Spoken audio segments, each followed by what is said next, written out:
Hi guys, today we're going to be having a look at attempting the writing assessment for the Functional Skills Level 2 exam. Now this is actually a follow-on video from the previous one where we're actually approaching the exam question. So we looked at understanding the exam question in the previous video and started to think about the kind of things we need to consider before we actually make our start. So the previous assessment that we looked at looked something like this.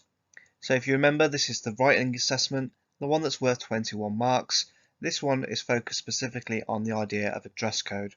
So it says, many organisations require their staff or students to wear a uniform, while others ban certain haircuts and have strict rules about tattoos and piercings. Do you think this is fair? Should everyone be allowed to look the way they want, or does a dress code encourage a professional approach to work and study? You decide to write an article about a dress code for your workplace, college or school magazine. Now that's quite a broad question. It gives you a lot of different options to talk about, so you need to look over the question very carefully and decide specifically what is the TAP. If you're not sure what we mean by that, we looked at it in the previous video, which was topic, the audience and the purpose. When you're ready to actually start planning your response, you need to consider the following language techniques. When it comes to actually writing your response, you need to make sure that you're using the techniques that are going to have a large impact on the audience. Now, when we're doing persuasive writing, these can be characterized as DeForest techniques. Now, DeForest techniques are the acronym we're going to use to help us remember the certain language techniques that we need to use in persuasive writing.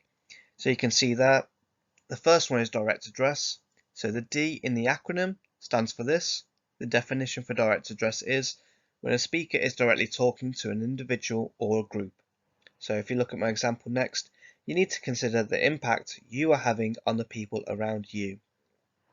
So you might have heard it there in my voice. We've got a bit of extra emphasis there on the words you. So words like you or we are the kind of key words we need to use when we're talking about direct address. Alliteration, so it's repeating the same letter at the beginning of a word or at two closely linked words. So a dress code is horrible and hideous for people who like to dress like individuals. So you can see there, they're not directly right next to each other, which oftentimes they are, but in this case they're not, so they're separated with the word and. So we've got horrible and hideous, both beginning with the same letter, and would count therefore as alliteration. Fact. So hopefully we all know what a fact is. It's fairly straightforward. It's something that is true. So many professional jobs have to wear a uniform, right? I don't even need to look that one up. That one's the kind of thing that is standard knowledge. An opinion. This can often be one that is opposite to a fact. So it's a viewpoint that is not necessarily supported by fact. So I think wearing a uniform is a must. So you can see there, I've used that personal pronoun I, and I'm clearly expressing my opinion and not referring to a fact. So now we're going to look at the rest of the DeForest techniques. You can see there, we've got rhetorical question. So the definition for this would be a question that doesn't require a response. So this is a really good technique to use when you're doing your persuasive writing because it gives your audience just a moment just to think and really consider what you're trying to say to them. They're not going to give a physical response, but it gives them that extra time just to absorb the information. So my example is, who doesn't enjoy having the choice to wear what they want? Again, we won't be expecting an actual response from this, it just gives them that moment to think it through. Emotive language. Now, a lot of people struggle with this one, but it's really quite simple when you get down to it. So it's not things like love and hate or using those specific words, but it's words that invoke an emotional response. So if we have a look at my example, forcing a dress code on people is abusive. And you've got two really strong words there that people might react an emotional way to. So that word forcing, that's a really aggressive verb that makes it sound quite horrible and quite violent potentially. And again, abusive, if we think about what we associate with that word, is full of negative connotations as well. We're moving on then to statistics. Now this is a great one, especially if you're someone who is also doing your functional skills maths as well. Statistics are really, really important and they can come in a variant of different forms. So you can get statistics, you can get percentages, you can get decimals, right? So they could change quite a bit. So it's a numerical value to represent data. My example is 90% of people prefer to wear their own clothes. Now this isn't a true statistic, it is one that I've made up. And for the purposes of your writing, there's nothing wrong with that.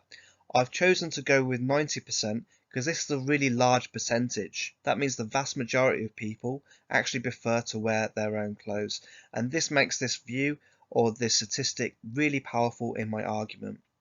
And the final one, a triplet or a rule of three. Now this one can be a bit confusing. This is also called a group of three, so that's where the confusion often comes in. Sometimes people get it mixed up with alliteration a little bit, but we're going to make sure that you're happy with that before we move on. So if you have a look at our definition, a group of three, or a triplet, is three words or phrases expressing a similar idea. If you have a look at my example, a uniform makes people more professional, focused and determined to work. So I've got professional, 1, focused is 2, and determined to work is 3. So I've got 3 strong views towards my central idea, expressing why it is a good idea for people to wear this uniform. If you need more time, if you want to go back over these, or if you're struggling, please give us a comment or spend more time looking over some of the other videos as well. So what we're going to look at now is a student's first attempt in learning.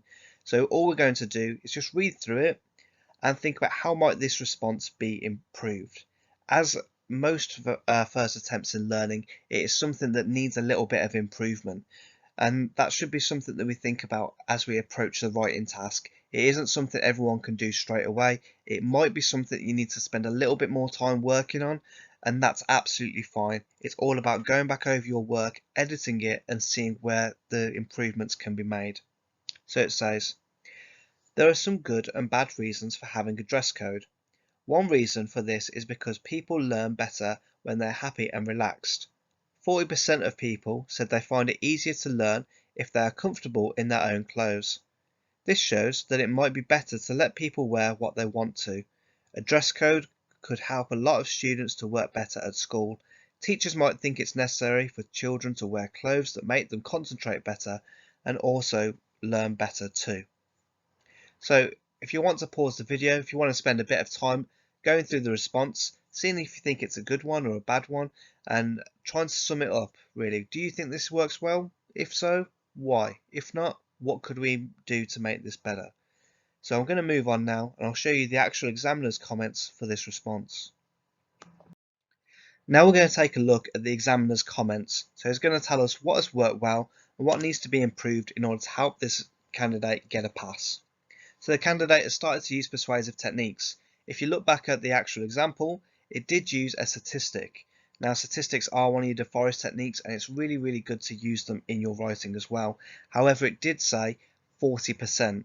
Now that isn't a great statistic to use because it's showing me that that's only the minority, not the majority of it. Okay, so always try to aim to have quite a high statistic if you're going to use them as well. Some punctuation has been used, so you do get marked quite a bit on your spelling, punctuation and grammar. So if that's an area you need to develop, then it's really important that you spend that extra time just making sure that you are aware of all the things you need to include in your writing. So it used a lot of full stops. There wasn't really accurate punctuation all the way through. There was no commas, exclamation marks, question marks, colons or semicolons, which are the things we really want to be seeing for a high level response. So how to improve? So there was no heading or subheading. So if you remember from our previous video on the writing assessment, the assessment was actually focused on an article. Now, whether it's an article, an email, a letter, you need to make sure that you're using the appropriate presentational features that matches that type of writing. Okay, so I haven't used any of those, so it's an easy way for the examiner to say this person doesn't deserve to get marks for that. The learner has also not used any paragraphs in their writing. We're only looking at a short snippet there, but there are multiple ideas going on in that writing, and that definitely needs to be separated into a different paragraph. There are some basic spelling and grammatical errors. Now, the examiner will forgive one or two, but you have to think it's quite a lot of writing to have consistent errors over and over again, and it's going to be a real easy way to lose some marks if you're making these kind of mistakes. A lot of the spellings we're looking at are the ones that you commonly use either in school or in work, so make sure that you're confident and comfortable with these basic words. So the main ones I was getting mixed up with were words such as because, there, and there, which again is a very common error, and even words like necessary, which is very difficult. Now, if spelling is an issue for you, then please check out our spellings video, which will help to really focus on some of the key ones and also help you to practice your spelling technique as well. So now that the learners actually had that feedback from the assessor, let's see if they're able to improve. So we're looking now at their second attempt in learning. So as I go through it, what I'd like you to do is see if you can identify any of the techniques that have been used in the response. Think about the feedback that was given on that previous slide and think, has this shown actual signs of improvement? There's nothing wrong with not doing very well initially, as long as you're able to build on that and try to improve your response. So now this is the second attempt in learning from that same candidate we just looked at. So straight away, I'd be giving them a mark. So it says there, do we need a dress code? So this person has to write an article and they've very clearly used one of the presentational features, which is a subheading.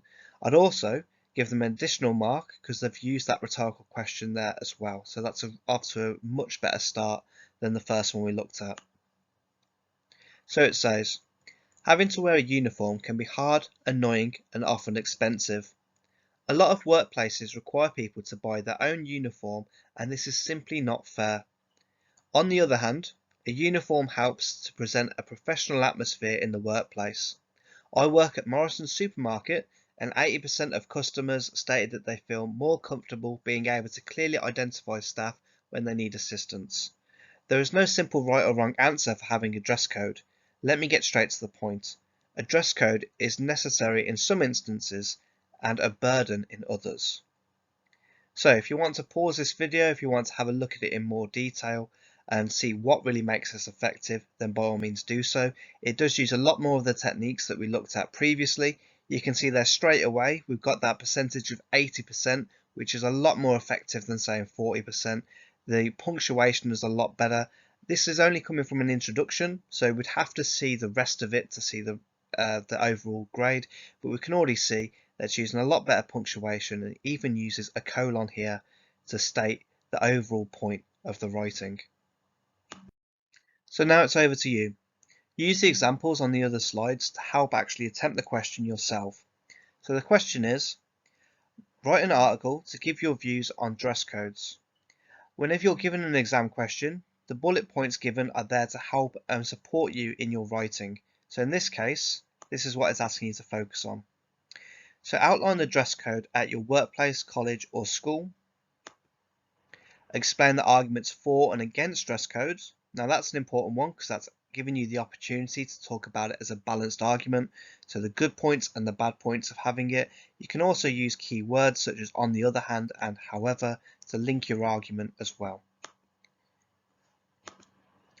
Give your opinions and persuade people to agree with you. So again, a key word there is that word opinions. So that's one of the key techniques we looked at for your De Forest techniques. And when it's saying persuade people to agree with you, that means we have to use some of the other language devices that we've just looked at as well. For this response, you should aim to write 250 to 300 words. No one's expecting you to read through every single word and get a proper count. If you go a little bit over or above, then that's fine, but just think it's about half a page and try to make sure that each of your paragraph has one clear point. If you don't write in paragraphs, you will not get a decent mark for this response. Best of luck with your actual written assessment, guys. If you need any extra additional support or help, then new videos will be added each week. Alternatively, you can leave us a comment or like and subscribe. If that still isn't enough for you, then please check out our partner channel with some fantastic videos on there called Bookworm Teaching for more in-depth guidance and analysis of real helpful English techniques. Thanks, guys.